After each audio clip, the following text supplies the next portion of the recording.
ایک بزرگ فرماتے ہیں کہ میں جا رہا تھا بازار میں تو ایک شرابی نالی میں گرا ہوا تھا۔ مجھے ترس آیا، میں نے شفاف پانی منگوایا اور اس کو نالی سے اٹھوا کر اس کا منہ دھویا۔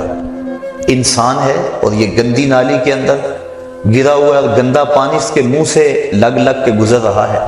مجھے ترس آیا اس پر، میں نے اس کا منہ دھو دیا، پھر میں چلا گیا۔ تہجد کے وقت جب میں مسجد میں گیا تو کیا دیکھتا ہوں کہ وہ شرابی مصلی پہ کھڑا ہے۔ میں نے کہا مالک یہ شرابی اور میں اس کو مصلی پہ دیکھ رہا ہوں۔ کہا میرے بندے تو نے اس کا منہ دھو دیا تھا، میں نے اس کا دل دھو دیا۔ تو اللہ کے حضور جب بندے اس کے بندوں کی وساطت سے آتے ہیں تو پھر کرم اور دوبالا ہو جاتا ہے۔ تو توبہ میں اہل اللہ کی صحبت کی بڑی اہمیت ہے۔ تو وہ بندہ جس نے 99 اشخاص کا قتل کیا تھا وہ اللہ والوں کی بستی کی سمت چل پڑا۔ ابھی کچھ فاصلہ طے ہوا تھا کہ موت کا وقت مقرر ہے، موت آ گئی۔ جنت کے فرشتے بھی آ گئے، جہنم والے فرشتے بھی آ گئے۔ دونوں کا تقاضا تھا کہ یہ ہمارا ہے۔ جنتیوں کی دلیل یہ تھی کہ توبہ کرنے جا رہا ہے، جہنمی کہتے تھے کہ ابھی پہنچا نہیں ہے، ابھی اس نے توبہ کی نہیں ہے، ابھی تو محض ارادہ اور عزم ہے۔ 100 اشخاص کا قاتل ہے، ہم ان بدبودار ٹاٹوں میں لپیٹ کر اس کی روح کو سجین میں لے جائیں گے۔ جب دونوں فرشتوں کا باہمی تکرار ہوا تو اللہ تعالیٰ نے ایک تیسرے فرشتے کو بطور فیصل ان میں بھیجا اور فرمایا کہ یہ جو فیصلہ کرے اسے قبول کر لینا۔ تو اس نے فیصلہ کیا کہ زمین کو ماپ لو، اگر آگے زیادہ ہوئی تو پھر اس کو جہنم والے لے جائیں، اور اگر پیچھے زیادہ ہے، زیادہ فاصلہ کر آیا ہے اور اللہ والوں کی بستی کے زیادہ قریب ہے تو پھر جنت والے فرشتے لے جائیں۔ اور جب فاصلے ماپے گئے تو آگے کا فاصلہ زیادہ تھا، پیچھے فاصلہ جو ہے ابھی تھوڑا طے ہوا تھا، لیکن اللہ تعالیٰ نے زمین کو حکم دیا آگے سے سمٹ جا، پیچھے سے پھیل جا۔ اس طرح زمین آگے سے سمٹ گئی اور پیچھے سے پھیل گئی، اس کو جنت کے فرشتوں کے سپرد کر دیا گیا۔ اور ایک روایت کے لفظ ہیں کہ جب وہ گرا، موت آئی، روح قبض ہونے لگی تو گرا، تو اس کو اتنا اشتیاق تھا اللہ والوں کی بستی کے قریب پہنچ کا، اللہ والوں کے پاس جا کر توبہ کرنے کا، کہ وہ مرتے مرتے بھی اپنے آپ کو گھسیٹ کے آگے کرتا رہا، اور وہ ایک بالشت اپنے سینے سے اپنے آپ کو گھسیٹ کے اس نے آگے کیا، اور جب اس کا فاصلہ ماپا گیا تو وہی ایک بالشت تھی جو اللہ والوں کی بستی کے زیادہ قریب تھا۔ تو اللہ تعالیٰ جل شانہ نے اس کی مغفرت فرما دی۔ تو اس کے حضور کتنا بڑا گناہ گار کیوں نہ ہو، وہ بخش دیتا ہے۔ کہتا ہے کون ہے جو میرے علاوہ گناہوں کو بخشے گا؟ وَمَن يَغْفِرُ الذُّنُوبَ إِلَّا اللَّهُ، کہا اللہ کے علاوہ کون ہے جو بخشے گا؟ کوئی ہے بھی تو نہیں نا جس کی چوکھٹ پہ جائیں۔ ایک بوڑھا حج کو جا رہا تھا، ایک نوجوان نے کہا مجھے بھی ساتھ لے چلو، اس نے کہا آ جاؤ۔ لیکن جب عرفات میں پہنچے بوڑھے نے آواز لگائی لبیک اللہم لبیک، آگے سے آواز آئی لا لبیک، تیری کوئی حاضری قبول نہیں۔ تو وہ پھر بھی آواز لگا رہا ہے لبیک اللہم لبیک۔ جوان نے کہا بابا جی سنا نہیں کیا جواب مل رہا ہے؟ کہا آج سے نہیں سن رہا، 70 سال سے سن رہا، 70 سال ہو گئے آتے، میں کہتا ہوں لبیک، جواب آتا ہے لا لبیک۔ تو کہا بابا 70 سال ہو گئے یہ آواز سنتے اور پھر بھی آتے ہو؟ کہا جوان اس در پہ نہ ہوں تو بتاؤ کس در پہ جاؤں؟ اگر نہ آؤں گا تو کہاں جاؤں گا؟ اور تو کوئی چوکھٹ ہے ہی نہیں، یہی تو در ہے۔ تو جب اس بوڑھے نے یہ بات کہی اللہ کی رحمت کو جوش آیا، کہا تیری پچھلی 70 حاضریاں بھی قبول اور آج کی حاضری بھی قبول۔ تو جو بندہ اس کے حضور حاضر ہوتا ہے اللہ رحمتوں سے اس کو ڈھانپ لیتا ہے۔ کہا کون ہے جو اس کے علاوہ گناہوں کو بخشے گا؟ جب بندہ اللہ کے حضور اپنی معذرت لے کر آتا ہے، حدیث شریف میں آتا ہے اللہ تعالیٰ ارشاد فرماتا ہے میرے بندے کو یقین ہے کہ میرے علاوہ اس کی کوئی اور مغفرت کرنے والا نہیں۔ اللہ اکبر، آؤ تو صحیح، ہم تو مائل بکرم ہیں، کوئی سائل ہی نہیں، راہ دکھلائیں کسے، کوئی راہ رہے منزل ہی نہیں، کوئی آئے تو صحیح، کوئی ہاتھ پھیلائے تو صحیح، اس کے حضور آواز لگائے تو صحیح، وہ تو چاہتا ہے۔ حدیث شریف میں آتا ہے فرمایا کہ بندہ سفر پہ جا رہا ہے اور بے آب و گیا صحرا میں، اس کے اونٹ پر ہی اس کا توشہ ہے اور اس کا پانی اونٹ پر ہی ہے۔ راستے میں ایک شجر سایہ دار ملا اور وہ بندہ اونٹ کو وہاں کھڑا کر کے باندھ کے خود سستانے کے لیے، دوپہر کاٹنے کے لیے لیٹ گیا۔ اچانک اس کی آنکھ کھلی تو کیا دیکھتا ہے؟ اونٹ موجود نہیں ہے۔ صحراؤں میں اگر اونٹ گم گیا اور تو کہیں پانی ملے گا نہیں تو سیدھی سادھی موت ہے۔ وہ دائیں بائیں ڈھونڈتا ہے، تلاش کرتا ہے، لیکن اونٹ نظر نہیں آتا۔ وہ دوبارہ اس کے تنے سے ٹیک لگا کے بیٹھ جاتا ہے موت کے انتظار میں کہ اسی اثنا میں اس کی آنکھ لگ جاتی ہے۔ پھر آنکھ کھلتی ہے تو کیا دیکھتا ہے کہ اونٹ ماں ساز و سامان کے سامنے کھڑا ہے۔ پھر بتائیے وہ بندہ کتنا خوش ہوتا ہے اور خوشی میں کہتا ہے اللہم انتا عبدی وانا ربک، اے اللہ میں تیرا رب اور تو میرا بندہ۔ کہنا تو اس کو یہ چاہیے تھا کہ اے اللہ میں تیرا بندہ اور تو میرا رب، لیکن اس کو خوشی اتنی ہوئی۔ وہ کیا کسی نے کہا تھا کہ کسی کے آنے سے ایسے ہوش اڑے ساقی کے، شراب سیخ پہ ڈالی اور بوتل میں کباب، الٹ گیا نا، خوشی اتنی ہو گئی۔ ہم اتنے خوش ہوئے کہ پریشان نظر آئے، تو ایسی حالت بھی ہو جاتی ہے بعض اوقات۔ تو اس نے اس قدر خوشی اور مسرت کے عالم کے اندر کہا اللہم انت عبدی، اے اللہ تو میرا بندہ، وانا ربک، اور میں تیرا رب۔ یہ اس کی خوشی کا انداز ہے، شدت فرحت ہے جس کو حضور نے بیان فرمایا۔ فرمایا صحابہ بتاؤ اس کو کتنی خوشی ہوئی؟ عرض کی حضور بڑی خوشی ہوئی۔ فرمایا جب کوئی بندہ توبہ کے لیے اللہ کے در پہ لوٹ آتا ہے اللہ اس سے بھی زیادہ خوش ہوتا ہے۔ اور ایک حدیث میں فرمایا کہ کوئی بندہ پیاس میں مر رہا ہو، اچانک وہ پانی کے گھاٹ کو دیکھ لے تو پانی پر پہنچ کر گھاٹ کو دیکھ کر اسے کتنی خوشی ہوتی ہے۔ جب کوئی بندہ توبہ کے لیے اس کے در پہ آتا ہے اس سے بھی زیادہ خوش ہوتا ہے۔ تو وہ کہتا ہے آؤ میرے در پہ، میری رحمت کے دروازے کھلے ہوئے ہیں۔ بندہ دھکے سے جہنم میں چھلانگے لگاتا پھرتا ہے، لیکن وہ کہتے ہیں نہیں نہیں، آؤ ایک مرتبہ تم بخشش مانگ لو، میں تمہارے سارے گناہوں کو معاف کر دوں گا۔ اللہ اکبر، اللہ اکبر۔ اب جو گناہ سے توبہ ہے اس کے بھی کئی درجے ہیں۔ کچھ لوگ تو ایسے ہوتے ہیں کہ جب ان کا راز فاش ہو جاتا ہے تو شرمندے ہو کے توبہ کرتے ہیں۔ بجلی چوری کرتا پکڑا گیا، اب کہتا ہے یا اللہ میری توبہ، یہ توبہ نہیں ہے، یہ اپنی شرمندگی پر ایک اظہار ہے، بس یہ توبہ نہیں ہے۔ اور حضرت ذوالنون مصری فرماتے ہیں کہ کچھ لوگ آخرت میں گناہ کی جو سزا ہے اس سے بچنے کے لیے توبہ کرتے ہیں، یہ توبہ بھی محمود ہے۔ لیکن فرمایا جو خواص ہیں وہ اللہ سے حیا کی وجہ سے توبہ کرتے ہیں۔ اور ایک روایت میں آتا ہے کہ حضور تشریف فرما تھے، ایک حبشی آیا، اس نے عرض کی حضور میں بڑے گناہ کرتا رہا ہوں، کیا میرا اللہ مجھے معاف کر دے گا؟ فرمایا ہاں توبہ کرو اللہ معاف کر دے گا۔ وہ چلا گیا، تھوڑی دیر کے بعد پھر آ گیا اور پھر عرض کرنے لگا حضور جو میں گناہ کرتا رہا ہوں کیا میرا اللہ اسے دیکھتا تھا؟ فرمایا ہاں اللہ دیکھتا تھا۔ اس نے چیخ ماری اور مر گیا۔ تو حیا کی وجہ سے انسان توبہ کرے، یہ توبہ کا ایک اعلیٰ مرتبہ اور اعلیٰ مقام ہے۔ جب انسان گناہ کرتا ہے تو حدیث شریف میں آتا ہے کہ 4 گواہیاں پیدا ہو جاتی ہیں۔ جب کوئی بھی گناہ کرتا ہے تو 4 اس کے گواہ بن جاتے ہیں۔ ایک تو زمین، جس زمین پہ وہ گناہ کرتے ہیں، یومئذ تحدث اخبارہا، اللہ قرآن مجید میں ارشاد فرماتا ہے کل قیامت کے دن زمین خبریں بیان کرے گی، زمین ساری کہانی سامنے رکھ دے گی۔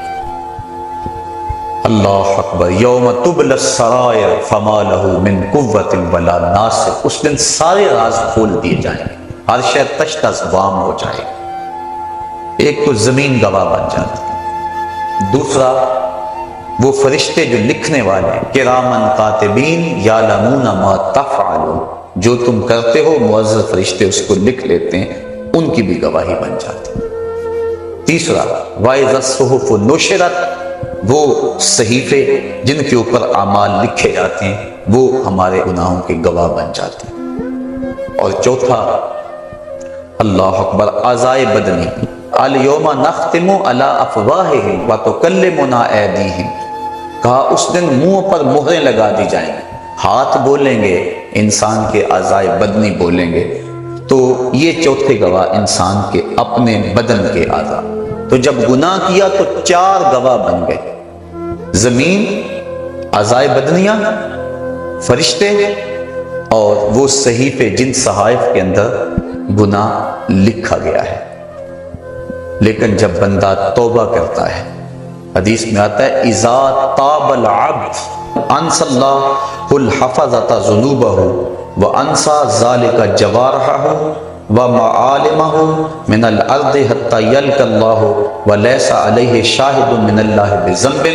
اور اگر توبہ کر لیتا ہے تو پھر اعضاء بھی بھول جاتے ہیں، فرشتے بھی بھول جاتے ہیں، نامہ اعمال بھی بھول جاتا ہے، حتیٰ کہ اللہ کے حضور اس کے گناہ کی گواہی دینے والا کوئی بھی موجود نہیں ہوتا۔ بعض صوفیاء اور بزرگوں نے کہا ہے کہ توبہ کی قبولیت یہ ہے کہ انسان اپنے گناہوں کو خود بھی بھول جائے، اور بعض نے کہا کہ نہیں، ان کو یاد رکھے، کیونکہ یاد رکھنا اس کو توبہ کا تکرار دیتا رہے گا۔ ایک بزرگ سے کسی نے پوچھا کہ گناہ کیا ہے اور توبہ کیا ہے؟ وہ کہنے لگے ایک گناہ کیا تھا، 70 سال ہو گئے اس کی توبہ کر رہا۔ جب جوان جوانی میں توبہ کرتا ہے تو حدیث شریف میں آتا ہے کہ ان اللہ یحب الشاب التائب، اللہ تعالیٰ جو جوان جوانی میں توبہ کرتا ہے اس کو بہت زیادہ پسند فرماتا ہے۔ اور ایک روایت کے لفظ ہیں کہ جوانی میں توبہ کرنے والے سے بڑھ کر اللہ کا محبوب کوئی نہیں، اور بڑھاپے میں گناہوں پر اصرار کرنے والے سے بڑھ کر اللہ تعالیٰ کا مبغوض کوئی نہیں ہے۔ سب سے زیادہ ناراض اللہ اس بندے پہ ہوتا ہے جو بڑھاپے کے باوجود بھی گناہ نہیں چھوڑتا، اور سب سے زیادہ اللہ تعالیٰ خوش اس بندے پہ ہوتا ہے جو جوانی کے اندر توبہ کرتا ہے۔ اور ایک روایت میں آتا ہے جب جوان توبہ کرتا ہے تو اللہ کا عرش خوشی سے جھوم اٹھتا ہے۔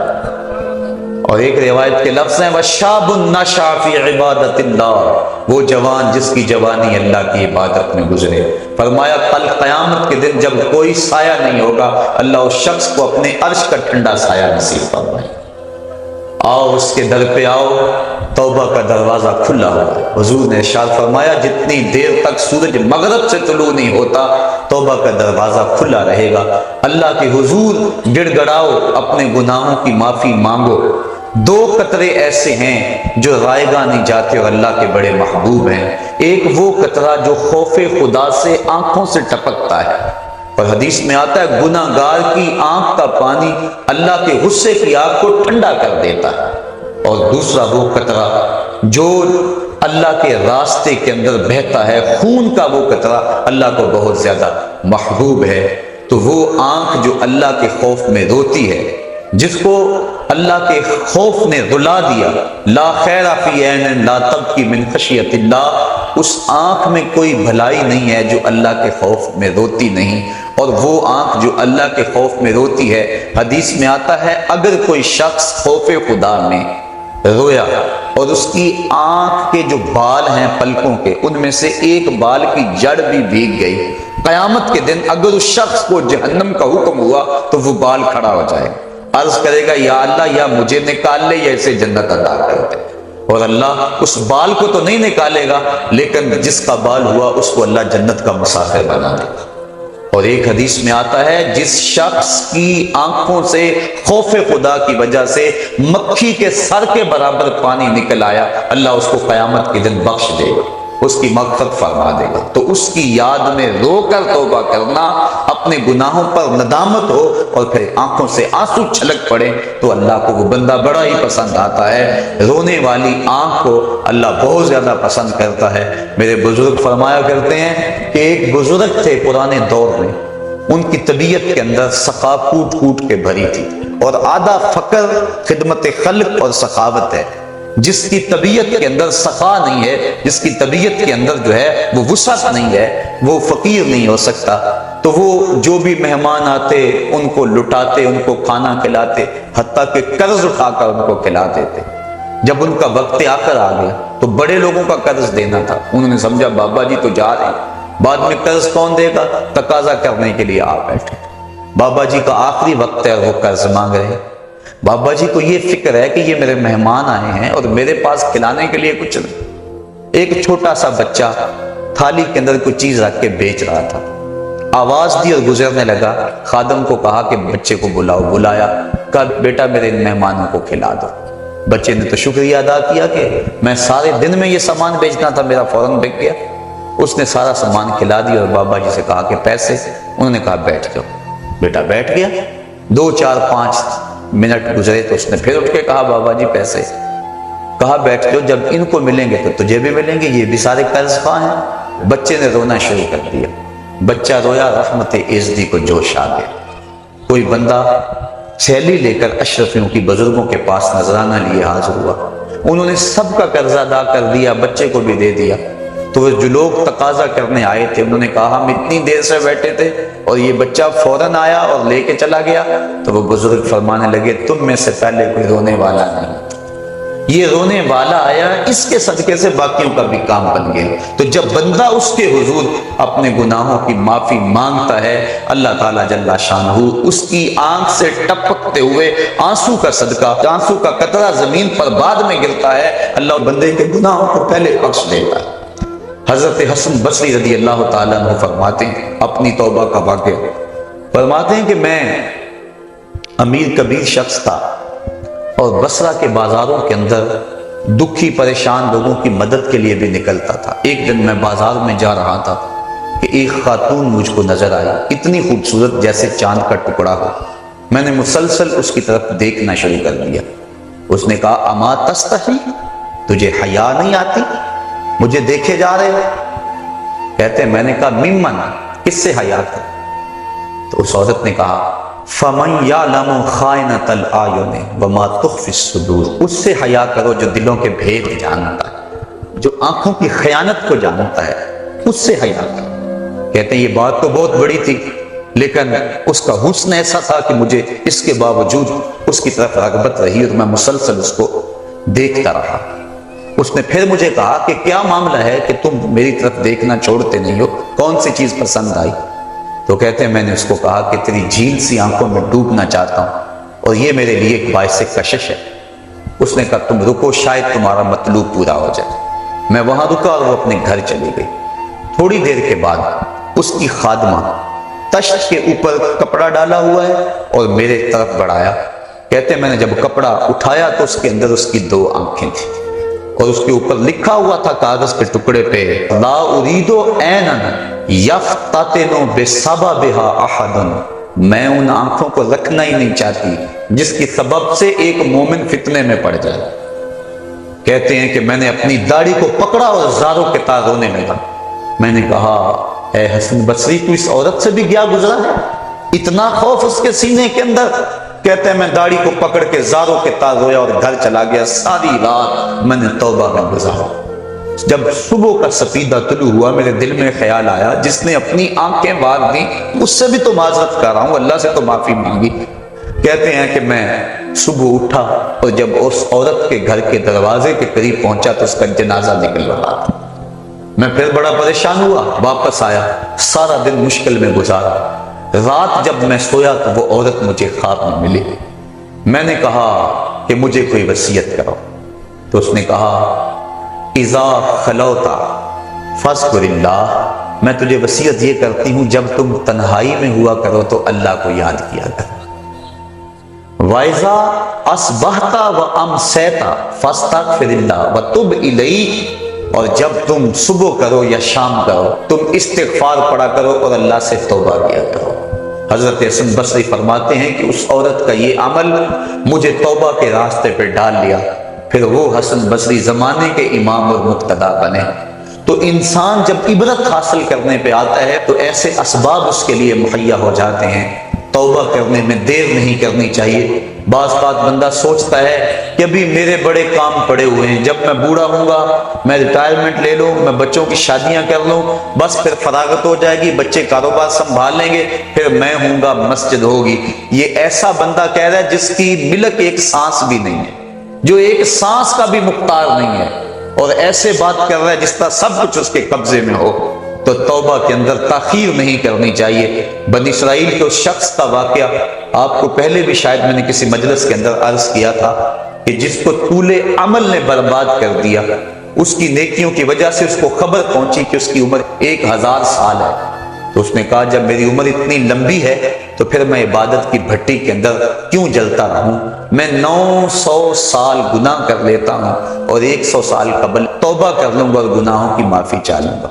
900 سال گناہ کرتا رہا، 100 سال جب باقی رہا، خیال آیا، پھر سوچا ابھی بڑا وقت پڑا ہوا ہے، میں 90 سال مزید گناہ کر لیتا ہوں، 10 سال قبل میں جو ہے وہ توبہ کر لوں گا۔ 10 سال رہ گئے، پھر خیال آیا 9 سال گناہ کر لیتا ہوں، 1 سال قبل توبہ کر لوں گا۔ جب 1 سال رہ گیا پھر توبہ کی سوچ آئی تو کہنے لگا 12 ماہ ہوتے ہیں سال کے، میں 11 ماہ تک گناہ کر لیتا ہوں، 1 ماہ قبل میں توبہ کر لوں گا۔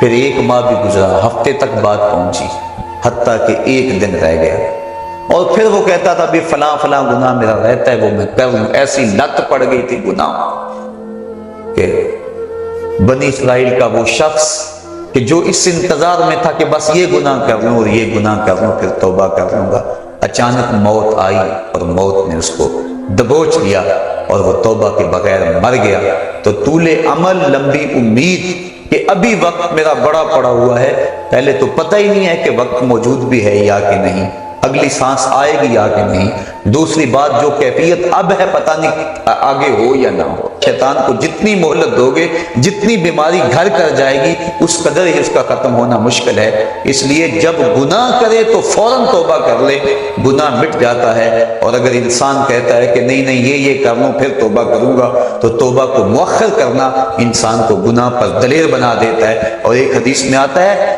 جب انسان گناہ کرتا ہے تو اس کے دل پر ایک سیاہ نقطہ پڑتا ہے، اگر وہ توبہ کر لے تو وہ مٹ جاتا ہے، دل شفاف ہو جاتا ہے۔ لیکن اگر وہ توبہ نہ کرے پھر دوبارہ گناہ کرے تو دل پر ایک اور سیاہ نقطہ پڑ جاتا ہے، پھر وہ گناہ کرتا رہتا ہے اور دل کے اوپر سیاہی پھیلتی رہتی ہے، حتیٰ کہ ایک دن آتا ہے کہ پورا دل اس سیاہی کی لپیٹ میں آ جاتا ہے، اور جب پورا دل سیاہ ہو جائے پھر گناہ کر کے بھی اس کو ندامت اور شرمندگی نہیں ہوتی۔ مومن تو جب گناہ کر بیٹھتا ہے تو محسوس کرتا ہے جس طرح پہاڑ کے نیچے آ گیا، ابھی گر جائے گا اور مجھے کچل دے گا۔ اور منافق یہ سمجھتا ہے گناہ کرنے کے بعد کہ بدن پہ مکھی بیٹھی تھی، ہلکے سے اشارے سے میں نے اس کو اڑا دیا، وہ مکھی کے بیٹھنے جیسی کیفیت کا احساس کرتا ہے منافق۔ تو جب دل سیاہ ہو جائے تو بندہ گناہ پہ گناہ کرتا ہے، زندگی گناہوں سے لتڑی ہوئی گزرتی ہے لیکن توفیق توبہ نہیں ملتی۔ صاحبو، زندگی بیت رہی ہے، ایک ایک لمحہ کٹ رہا ہے، ہم لمحہ لمحہ موت کے قریب ہو رہے ہیں، ہم سمجھتے ہیں ہم بڑے ہو رہے ہیں لیکن نہیں، ہم چھوٹے ہو رہے ہیں۔ جب گنتی الٹی شروع ہو جائے کام جلدی 0 تک پہنچ جاتا ہے، سانسوں کی الٹی گنتی شروع ہے اور ہم لمحہ لمحہ موت کے قریب ہو رہے ہیں۔ رمضان کا موسم ہے، جمعۃ المبارک کا یوم سعید ہے، سہانی گھڑیاں ہیں، امٹتی ہوئی رحمتوں کی برسات ہے۔ فرمایا حدیث میں کہ ایک ساتھ جمعۃ المبارک میں ایسی ہوتی ہے جس میں جو دعا مانگو اللہ اسے قبول فرما لیتا ہے۔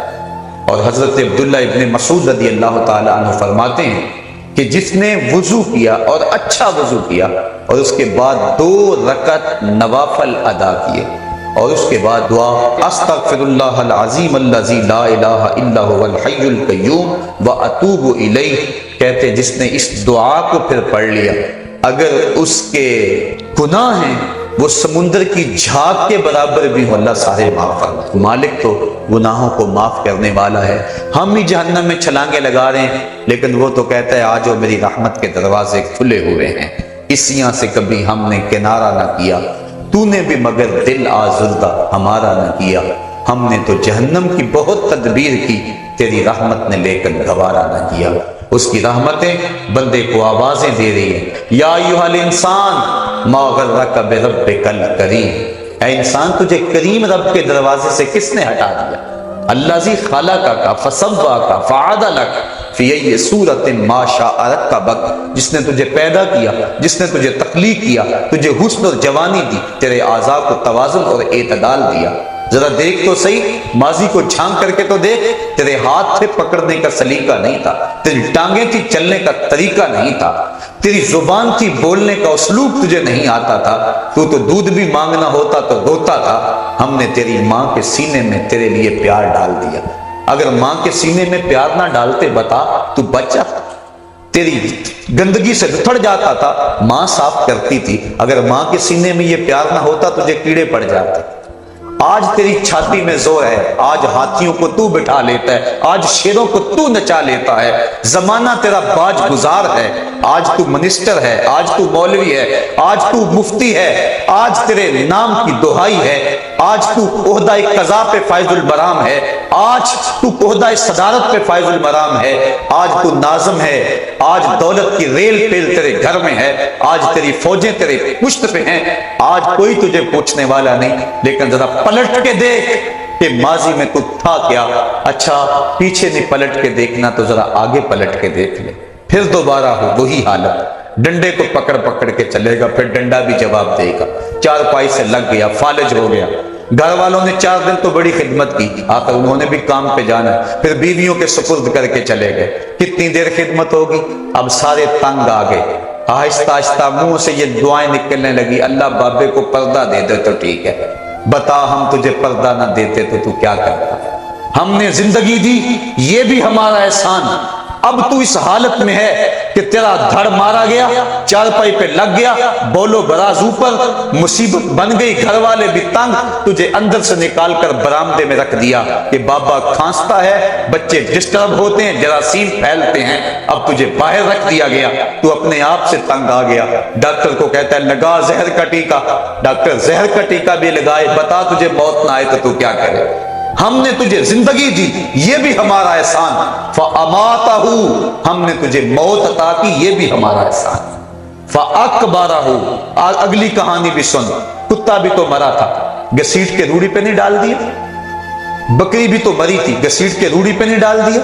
اگر تجھے بھی پکڑ کے روڑی پہ ڈال دیا جاتا تو کیا کر سکتا تھا، لیکن ہم نے کہا نہیں نہیں یہ میرا شاہکار ہے، اس کو غسل دو، بیری کے پتے بھی ڈال لو، صفائی ستھرائی خوب ہو جائے، چٹے لباس کا کفن دو، سند سند پہ خوشبو ملو، اب سارے تجھے دیکھنے آ رہے ہیں تو دولہا بنا، تیرا منہ دیکھنے سارے آ رہے ہیں، ساری بستی امڈی آ رہی ہے تجھے دیکھنے کے لیے، پھر تیری چارپائی اٹھی، 4 بندوں نے اٹھایا، کندھا بدل بدل کے چلتے، ہر ایک کی خواہش ہے کہ میں کندھا دے لوں، پھر میں نے کہا تیز نہ چلنا میرے شاہکار کو کہیں جھٹکا نہ لگے، پھر تیرا اعزاز اور تیرا پروٹوکول کہ امام کعبہ بھی ہو تو وہ پیچھے اور تجھے آگے رکھا ہے، انسان ذرا غور تو کر، تو کس چیز پہ نازا ہے اور بھول گیا اس رب کو، آجا اس کی رحمت کی باہیں کھلی ہوئی، وہ بلا رہے تجھ کو، آجا پلٹ کے آجا، آنا تو نے ہے ہی، کل جو کفن میں منہ چھپا چھپا کے آتا پھرے گا، آج کھلے منہ آجا، اس کی رحمتیں آواز دے رہی ہیں، یا ایھا الانسان ما غرک بربک الکریم، صاحبو جوانی کی توبہ بہت بڑی دولت ہے، جو جوان ہیں وہ جوانی کے ایک ایک لمحے کو غنیمت سمجھیں، وہ جوان جس کی جوانی اللہ کی عبادت میں گزری، حضور فرماتے ہیں کل قیامت میں جب کوئی سایہ نہیں ہوگا اللہ اسے اپنے عرش کا ٹھنڈا سایہ نصیب فرمائے گا، اور بڑھاپے کے اندر بھی توبہ بڑی دولت ہے، وہ جوانی کی فضیلت زیادہ ہے لیکن بڑھاپے کے اندر بھی توبہ نصیب ہو جائے تو یہ بھی بہت بڑا اعزاز ہے، ورنہ ہوتا یہ ہے کہ قبر میں ٹانگیں ہوتی ہیں اور گناہ پہ گناہ کیا جا رہا ہے۔ وہ کیا کہا تھا میاں محمد بخش عارف کھڑی رومی کشمیر نے کہ ہڈیاں کمبن گوڈے کھڑکن تے اڑ گیا لک تیرا، اجے بھی بدیوں باز نہ آیا جیو برد دلیرا، ہے انسان کدھر بھٹک رہا ہے، مالک تجھے آوازیں دے رہا ہے، کبھی بھاگے ہوئے کو بھی یوں آوازیں دی جاتی ہیں، کبھی در چھوڑ کے بھاگنے والوں کو بھی یوں بلایا جاتا ہے، لیکن کہتا ہے توبو الاللہ، آ جاؤ میری رحمت کے دروازے کھلے ہوئے ہیں، ابھی مغرب سے سورج طلوع نہیں ہوا، میرے بندے جب تو توبہ کا ہاتھ پھیلائے گا میں تیرے گناہ جو ہیں وہ فرشتوں کے خیالوں سے بھی مٹا دوں گا، نامہ اعمال سے بھی مٹا دوں گا، جو زمین گواہ بنی ہے وہ بھی گواہی دینا بھول جائے گی، تیرے اعضاء بھی بھول جائیں گے، گناہ تجھے بھی یاد نہیں رہیں گے اور ان 4 گواہوں کو یاد نہیں رہیں گے، کل قیامت کے دن جب رب کے حضور ملے گا تو کوئی گواہ تیرے گناہوں کا موجود نہیں ہوگا، آ تو صحیح جھولی پھیلا تو صحیح، ہم تو مائل بکرم ہیں کوئی سائل ہی نہیں، ہم تو مائل بکرم ہیں کوئی سائل ہی نہیں، راہ دکھلائیں کسے کوئی رہ روے منزل ہی نہیں۔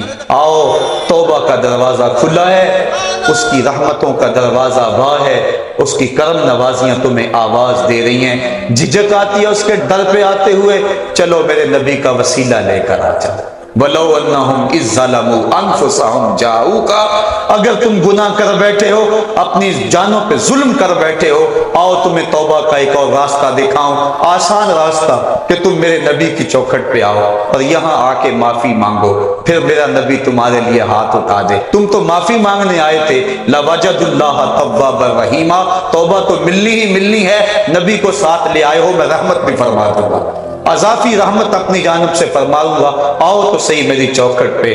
اللہ کے محبوب کی چوکھٹ پہ صحابہ آیا کرتے تھے، اور محبوب کے جب ہاتھ اٹھتے تو پھر دعائیں قبول ہوتی، توبہ کے دروازے کھل جاتے اور اللہ کی رحمتیں برستی۔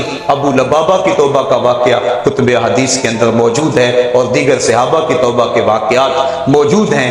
حضور کے انتقال کے بعد حضور کی قبر پہ چلے جاؤ، امام عطابی کہتے ہیں کہ میں حضور کے روضے پہ بیٹھا تھا، ایک دیہاتی آیا اور حضور کے روضے پہ کھڑا ہو کے کہنے لگا، حضور میں گناہوں کی بخشش کے لیے آیا ہوں اور بغیر مغفرت کے تو نہیں جاؤں گا۔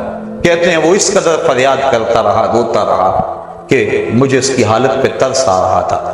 جب وہ چلا گیا میری آنکھ لگ گئی، آنکھ لگی تو خواب میں حضور کی زیارت نصیب ہوئی، اور آقا کریم نے فرمایا، قم یا عتبی، عتبی اٹھو اور اس عرابی کو تلاش کرو، اور جب مل جائے تو میری طرف سے جنت کی بشارت ہے۔ اور صاحب مدارک نے ایک روایت لکھی ہے کہ ایک شخص حضور کے روضے پہ آیا اور حضور کے مبارک روضہ کی مٹی کو، تربت نور کو اپنے سر میں ڈال رہا ہے، اور کہتا ہے میں تو گناہوں کی بخشش کے لیے آیا ہوں۔ یہ حضور کے انتقال سے 3 دن کے بعد کا واقعہ ہے۔ وہ کہتا ہے میں تو مغفرت کے بغیر جانا ہی نہیں ہے۔ وہ تو چلا گیا لیکن یہ جم کے بیٹھ گیا، غنی کے در پہ ڈیرے جما دیے، کہا میں تو نہیں جاؤں گا جب تک میری مغفرت نہ ہو۔ فنودی من القبر انہ قد غفر لک، صاحب مدارک لکھتے ہیں گنبد خضرا سے آواز آئی، جا تیرے گناہوں کو معاف کر دیا گیا۔ مجرم ہو تو منہ اشکوں سے دھوتے چلے آؤ، آؤ در تواب پہ روتے چلے آؤ۔ قرآن میں مذکور ہے بخشش کا طریقہ، سرکار کی دہلیز سے ہوتے چلے آؤ۔